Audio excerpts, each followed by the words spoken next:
Hi guys, very good evening to all. My name is Utkarsh and welcome to the YouTube channel of Legal Edge by Top Rankers.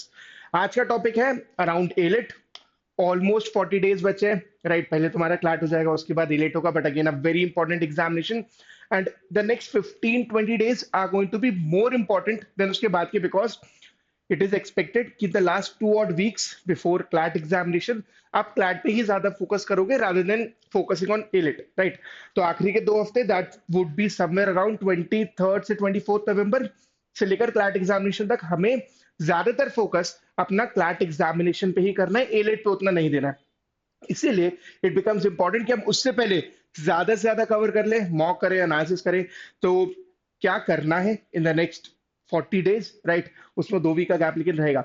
ठीक है, क्या गलतियां नहीं करनी है, किस तरह से स्केड्यूल बनाना है, this is something which we are going to discuss in the next 10-15 minutes. चलो स्टार्ट करते हैं फिर. सबसे पहला योर स्टडी स्केड्यूल. राइट, तो वी ऑल अंडरस्टैंड कि you would be preparing both for CLAT and AILET. Right, AILET की तैयारी कर रहे हो तो क्लैट के लिए डेफिनेटली कर ही रहे होगे.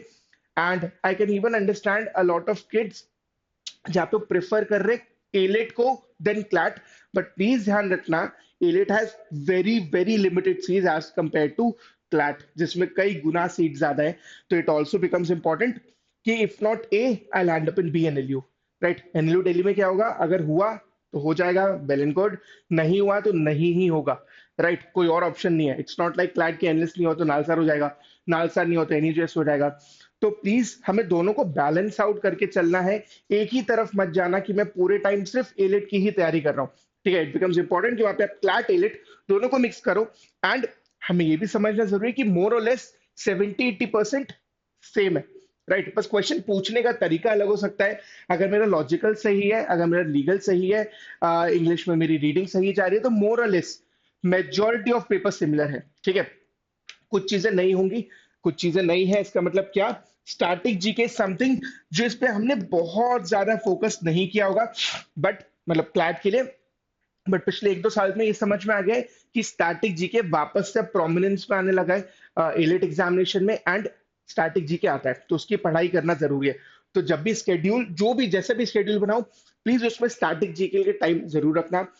आई वुड एडवाइज कि रात दिन रोज 2-2 3-3 घंटा एलिट को देना से बेटर होगा कि for example you have a mock on Wednesday, Tuesday पूरा एलिट की तैयारी कर लो. ट्यूसडे से लेकर वो वेंसडे को जब तक मॉक दे रहे हो, जब तक तुम्हारा मॉक नहीं होता तब तक एलिट की तैयारी कर लो. That will be more than sufficient. Rather than रोज थोड़ा थोड़ा टाइम दो, बिकॉज उससे प्रॉब्लम क्या होगा, you not be able to decide कि यार क्या ज्यादा इंपॉर्टेंट है. बट अब जब मुझे पता है कि अगले 1-1.5 दिन मुझे सिर्फ एलिट की ही तैयारी करनी है, तो मैं उस तरीके से प्लान आउट कर पाऊंगा. राइट, तो मेक श्योर कि इस तरीके से जाओ. एंड इंपॉर्टेंट टॉपिक्स तो जैसे स्टैटिक जीके हो गया, एआर भी एक नई चीज है. राइट, नई चीज इन द सेंस हमने क्लैट, क्योंकि लास्ट ईयर आ गया था क्लैट में, तो इस बार हम सभी ने डेफिनेटली एआर किया होगा. इट्स जस्ट दैट कि यहाँ पर ना उसका वेटेज बहुत ज्यादा है.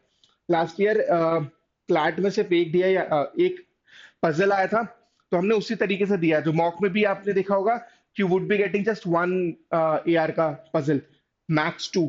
बट यहाँ पर ना वेटेज ज्यादा है, तो out of 70 question you can expect 20-30 question उस लाइन पे. राइट, आराम से. तो हमें उस प्रोमिनेंस के साथ, उस इंपॉर्टेंस के साथ इसको करना पड़ेगा, ज्यादा प्रैक्टिस करनी पड़ेगी.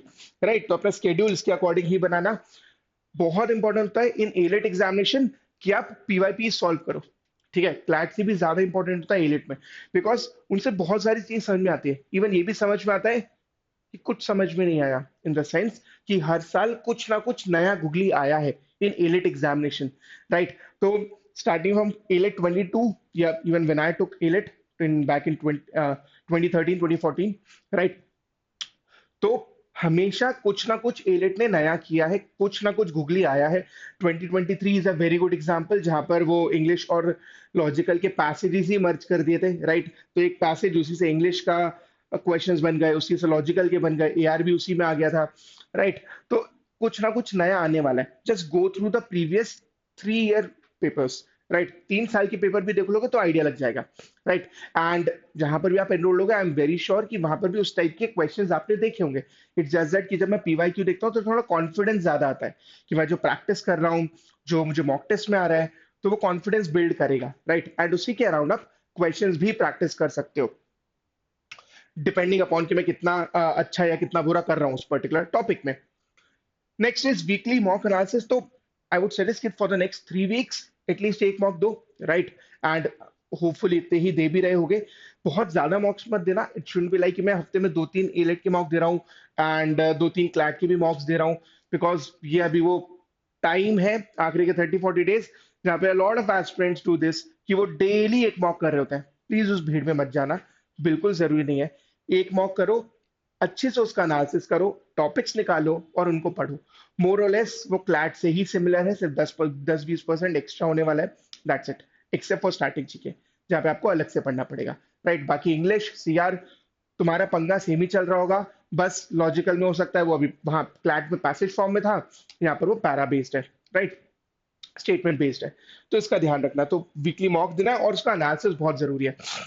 Try to cover everything by 15th of November, and by 15 November I mean कि मेरा अगर स्टैटिक जीके रह गया है, इसको प्लीज फटाफट से कर लो। Trust me, just after CLAT एक तो थोड़े से थके हुए रहोगे mentally, right, if not physically, because वो एक बड़ा वाला एग्जामिनेशन तुम्हारा हो जाएगा। उस एंड उसके बाद बहुत जल्दी जल्दी टाइम बीतेगा बीतेगा। क्लैट के बाद ना बहुत जल्दी टाइम जाता है, वो एक हफ्ता समझ में नहीं आता कब खत्म हो गया, राइट। तो मेक श्योर कि आपने जो भी पढ़ने वाला पार्ट है, जो भी मैं पहली बार पढ़ रहा हूँ एटलीस्ट, वो तो बहुत अच्छे से बाय 15 नवंबर कर लो, बिकॉज उसके बाद भी यू वुड वांट कि एटलीस्ट मैं एक बार उसको रिवाइज कर लूं। And I am talking about static GK. AR तुमने प्रैक्टिस किया होगा, सीआर तुम्हें आता है, इंग्लिश भी तुमने किया है, लीगल रीजनिंग के प्रिंसिपल फैक्ट बेस्ड क्वेश्चंस भी तुमने प्रैक्टिस किए होंगे।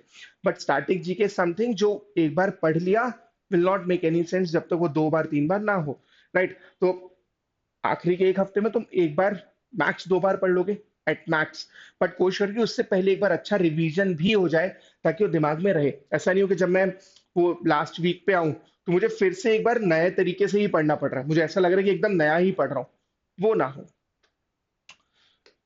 नेक्स्ट यस, जो अपन ऑलरेडी बात भी कर चुके हैं, you have to give special emphasis, there should be special emphasis on AR and static GK, because ये थोड़ा सा नया पार्ट हो जाता है। एंड क्योंकि नया पार्ट हो जाता है तो कई बार इग्नोर भी हो जाता है, because even I said a lot of people would be saying कि यार ऑलमोस्ट सेम ही तो है, जो कि है भी, बट इट्स जस्ट दैट कि थोड़ा सा तो डिफरेंस है ना।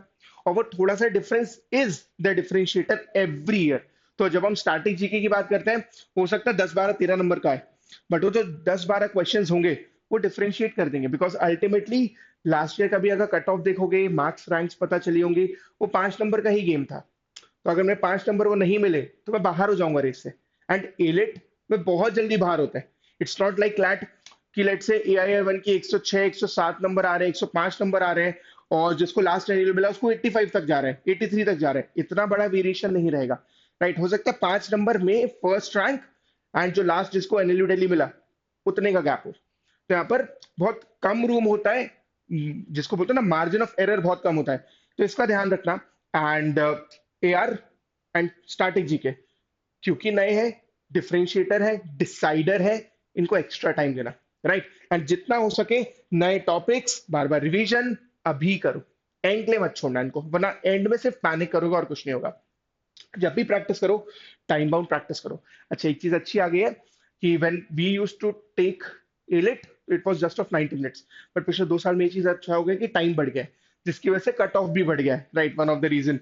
एंड बट ये ध्यान रखना कि फिर भी क्लैट में यू हैव 120 120 का इक्वेशन है, यहाँ पर 150 120 का इक्वेशन है। तो स्टिल 30 क्वेश्चन तो मुझे ज्यादा करने ही है। नॉट नेसेसरी कि तुम 150 अटेम्प्ट करो, but it should not happen कि वो 150 क्वेश्चंस में से कुछ भी देख नहीं पाया। तुमने देखा, तुमने समझा, तुम्हें नहीं समझ में आया, तुमने छोड़ दिया, इज वन थिंग। बट ऐसा नहीं होना चाहिए कि मैं क्वेश्चंस देख नहीं पाया, बिकॉज स्टिल 135 140 क्वेश्चंस हो सकता है मुझे अटेम्प्ट करना पड़े, राइट। तो उसके लिए हमें रेडी रहना है एंड प्रैक्टिस टाइम बाउंड बिल्कुल करना। और इवन जब एलेट की तैयारी करो ना, टाइम थोड़ा कम रखना। यहाँ पे टाइम में कहाँ फंसते हैं हम? टाइम में फंसते हैं हम एआर में।